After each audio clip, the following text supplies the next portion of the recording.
Assalamualaikum warahmatullahi wabarakatuh. Jumpa lagi dengan saya di channel Guru Idola. Hari ini kita akan membahas mengenai penyebab munculnya perbedaan di antara umat Islam. Di dalam kitab Tarikhul Madzhabul Islamiyah fi Siyasati wal Aqaid wa Tarikhul Madzahibil Fiqhiyah karya Al-Imam Muhammad Abu Zahrah. Beliau menuliskan di dalam kitabnya Asbabu Ikhtilafil Muslimin, sebab-sebab perpecahan atau perselisihan umat Islam itu ada. Yang pertama adalah Al-Usbatul Arabiyah, atau yang disebut dengan primordialisme kesukuan, yang merupakan warisan jahiliyah. Ini sejak zaman Nabi itu Arab adalah kabilah-kabilah atau suku-suku. Setelah wafatnya Rasulullah, ini sudah mulai muncul kembali kabilah itu. Padahal pada masa Rasulullah itu sudah tidak ada lagi perbedaan antara kabilah-kabilah, antara orang Arab dan Ajam dan lain-lain. Yang terjadi pada masa Rasulullah itu adalah al-musawah bainal muslimin. Semua orang itu adalah saudara, semua orang muslim itu adalah saudara. Ini sesuai dengan salah satu ayat di dalam Al-Quran, wa'tasimu bihablillahi jami'an wa la tafarraqu.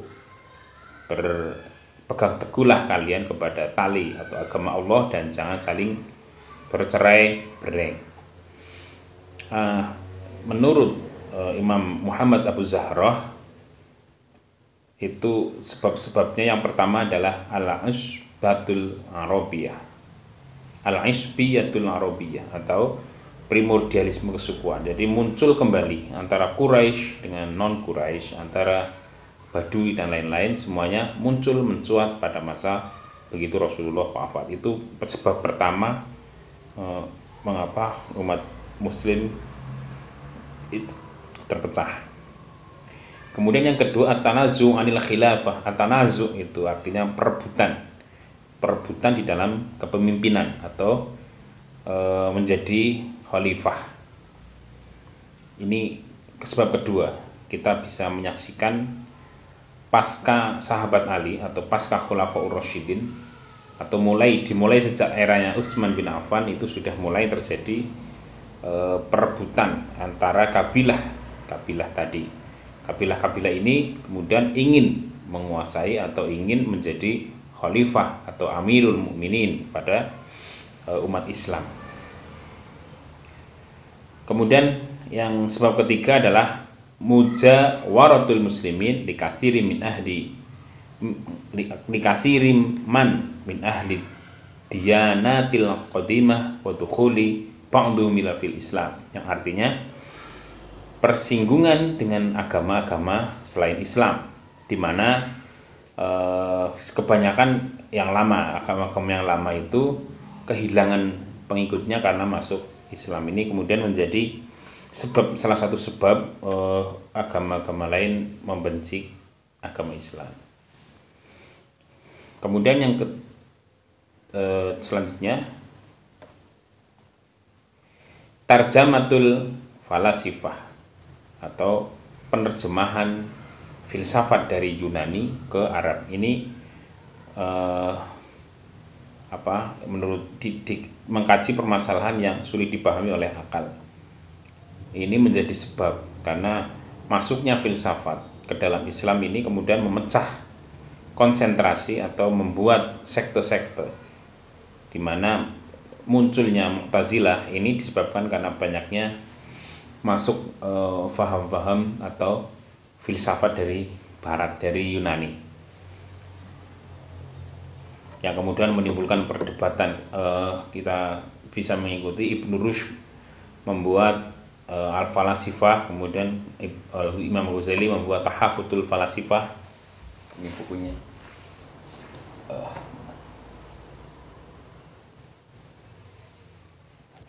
Ini merupakan karya Ibnu Rushd, Tahafut. yang merupakan sanggahan atas sanggahan Imam Ghazali tentang filsafat.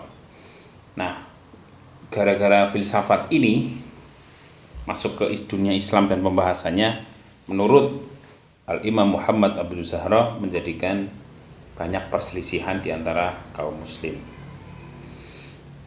Kemudian salah satu juga yang menyebabkan perpecahan itu adalah pemahaman terhadap ayat-ayat mutasyabihat atau at-ta'rid li bahsi katsiri minal masail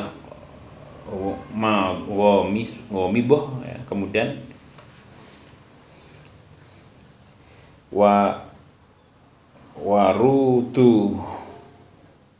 waruhul mutasyabih fil Qur'anil Karim, ya, adanya ayat mutasyabihat di dalam ayat Al-Qur'an. Kemudian istimbatul ahkam syariah, metode pengambilan hukum di dalam Islam atau istinbat hukum. Nah, 7 hal ini menurut Imam Abu Zahra adalah salah satu yang menyebabkan umat Islam menjadi terpecah. Kemudian kita akan masuk apa saja pecahan-pecahan di dalam Islam. Yang pertama, kita akan membahas tentang Syiah. Syiah, ya. Apa itu Syiah? Menurut kitab Al-Milal wan Nihal karya Al-Imam Ibnu Fatah Muhammad Ibnu Abdul Karim Asy-Syahrastani, di dalam Al-Faslus Sadis atau bab ke-6 pada tahun 548 Hijriah itu menulis tentang Asy-Syiah. Apa itu Asy-Syiah? Asy-Syiah alladzina syai'u aliyan radhiyallahu anhu al-khusus wa qalu bi imamatihi wa khilafatihi nafsan wa wasiyatan imma jaliyan wa imma khafiyan wa ataqadu annal imamata la takhruju min auladihi wa in kharajat fa bi dzulmi yakunu min ghairihi aw bi taqiyatihi min indihi wa qalu laisatul imamah, yang artinya Syiah itu adalah sekelompok orang atau sekelompok umat Islam yang mendukung Ali radhiyallahu anhu secara khusus, meyakini kepemimpinan dan kekhalifahannya secara nas dan wasiat, baik secara jelas maupun samar. Mereka juga meyakini bahwa hak kepemimpinan ini tidak lepas dari keturunannya. Jika kepemimpinan itu lepas, maka hal itu disebabkan karena kezaliman dari selain Ali radhiyallahu anhu atau karena taqiyah dari Ali atau pengakuan atau kesalahan dari Ali. Inilah yang dimaksud dengan kelompok Syiah, di mana menjadi pengikut setia Ali radhiyallahu anhu sampai anak keturunannya. Kemudian apa yang dimaksud dengan Khawarij, yang kelompok kedua yang menyempal atau memecah dari Islam itu adalah Al-Khawarij. Sekali lagi dalam kitab Al-Minal wal Nihal karya Al-Imam Ibnul Fatah Muhammad Ibni Abdul Karim Asy-Syahrastani tahun 548 menyebutkan di dalam kitabnya itu apa itu yang dimaksud dengan Al-Khawarij. Ada satu kalimat yang pertama, I'lam anna awwalu man kharaja Ali Amirul Mukminin Ali bin Abi Thalib bin karramallahu radhiyallahu an jama'atan mimman kana ma'hu fi harbi Siffin wa asyhadahum khurujan alaihi wa muruqam minad dinil Asy'ati bin Qis wa Sirati bin Fatim At-Tamami. Nah, yang artinya ketahuilah bahwa sesungguhnya awaluman orang yang pertama kali jangan keluar dari Ali, dari kelompoknya Amirul Mukminin Ali bin Abi Thalib, itu adalah kelompok Khawarij ini. Pada saat itu memang kana ma'hu fi harbi Siffin, terjadi pada peristiwa perang Siffin, wa syadahum khurujan alaihi, wa muruqa minaddin. Mereka wasyhadu disaksikan khurujan keluar khurujan alaihi wa muruqan minaddin, keluar dari kelompoknya pengikutnya Ali Syiah ya, wa muruqan minaddin, dan mengambil jalan sendiri untuk agamanya. Nah, ini kita bisa memahami Khawarij itu lahir sebetulnya adalah dari pendukung Ali yang keluar atau yang tidak setuju dengan kebijakan Ali pada perang Siffin, di mana kemudian Ali bersedia untuk mengadakan perjanjian dengan kelompok Muawiyah, meskipun sebetulnya posisi perang Siffin itu hampir dimenangkan oleh Ali dengan mengangkat pedang. Kelompoknya Muawiyah mengangkat pedang yang disebut dengan mengangkat pedang, yang kemudian itu disetujui gitu.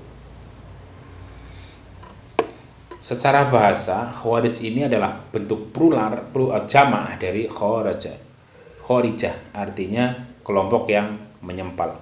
Kharijatun mufrad, tasniyahnya Kharijani, kemudian jamak taksirnya adalah Khawarij. Khawarij itu orang-orang yang keluar, menjadi jamak taksir dari Kharaja atau Kharijah.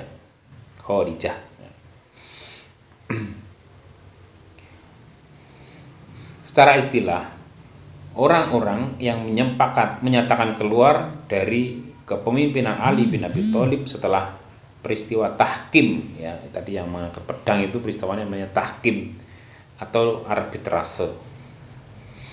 Menurut Asy-Syahrastani yang di dalam tadi Al-Milal wan Nihal, setiap orang yang menyempal dari pemimpin sah yang sudah disepakati umat itu dinamakan Khawarij, baik pada masa sahabat di era Khulafaur Rasyidin maupun pada masa sesudah mereka di era tabi'in dan para pemimpin lain sepanjang masa, termasuk hari ini ya. Ada beberapa nama untuk kelompok Khawarij. Yang pertama adalah Haruriyah ini dinisbatkan atau dinamakan sebagai sebuah nama desa Haruro di sebuah desa di Kufah, Irak, yang menjadi tempat menetapnya kelompok Khawarij setelah keluar dari barisan Ali. Mereka dinamakan Haruriyah atau Haruro di desa Haruro. Kemudian yang kedua, Nawasib, bentuk jamak dari nasibi, yang berarti orang yang lebih-lebihan dalam membenci Ali. Nawasib. Ada yang menamakan Syurrah. Syurrah itu jamak dari syar, yang berarti orang yang menjual. Menurut Khawarij, mereka adalah orang-orang yang dimaksud dalam firman Allah Subhanahu wa taala, sesungguhnya Allah telah membeli dari orang-orang mukmin diri dan harta mereka dengan memberikan surga untuk mereka. Mereka berperang pada jalan Allah, lalu mereka membunuh atau terbunuh. Jadi menurut mereka syar atau jual beli dengan Allah. Kemudian ada yang menamakan kelompok Khawarij ini Al-Qurra. Al-Qurra itu karena mereka sangat bersungguh-sungguh dalam membaca Al-Quran dan beribadah. Namun mereka mentakwilkan Al-Quran tidak sesuai dengan maksudnya, sewenang-wenang dalam berpendapat, berpura-pura dalam kesuhudan, kekhusyuan dan sebagainya. Ini Al-Qurra.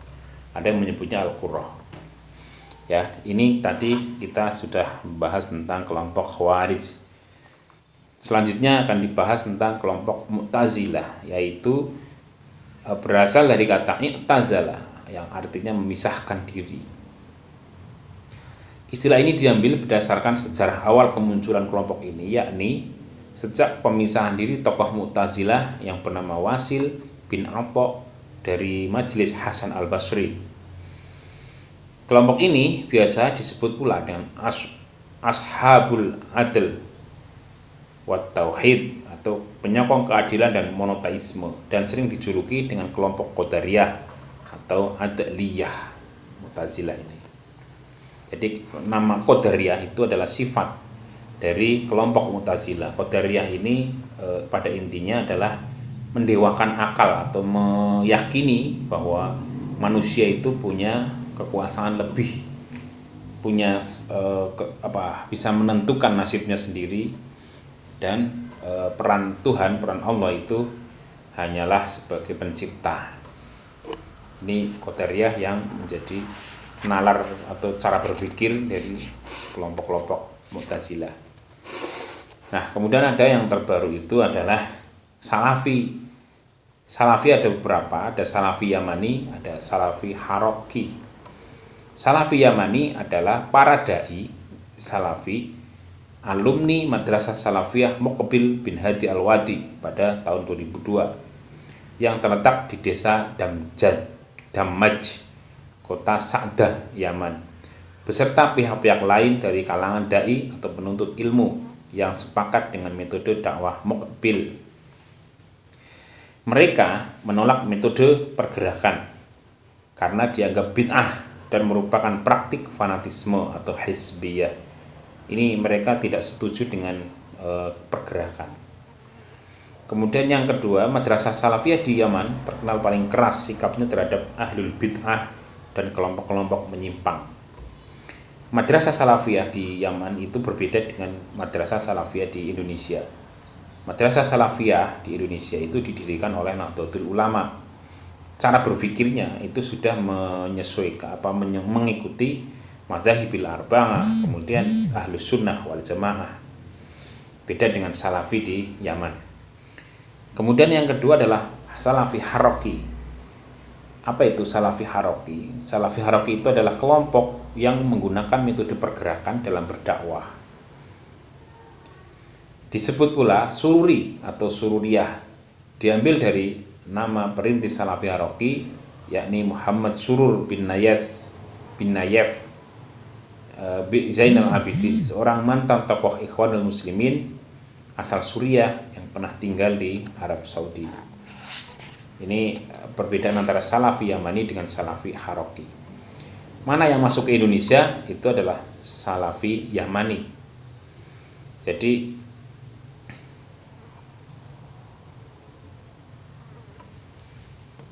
dua kelompok ini adalah kelompok terbesar di dalam Salafi, yaitu Salafi Yamani dan Salafi Haraki. Ada juga kelompok Salafi yang lain ya, seperti kelompok Salafi Jihadi yang meyakini bahwa dunia ini sudah rusak atau dihuni oleh orang-orang dolim sehingga harus diperangi. Kemudian Salafi Wahdah Islamiyah. Kemudian ada Salafi Turasi, Salafi Huroba, Salafi Ikhwani, Salafi Haddadi, Salafi Turobi, dan masih banyak yang lain. Di antara para anggota Salafi ini selalu terjadi perseteruan dan saling sesat menyesatkan antara kelompok satu dengan yang lainnya, bahkan antara mereka sendiri, Salafi dengan Salafi yang lain. Apalagi dengan kelompok yang non-Salafi seperti Ahlu Sunnah, Syiah, Khawarij, dan lain-lain. Mereka mungkin ini adalah kelompok Khawarij model baru.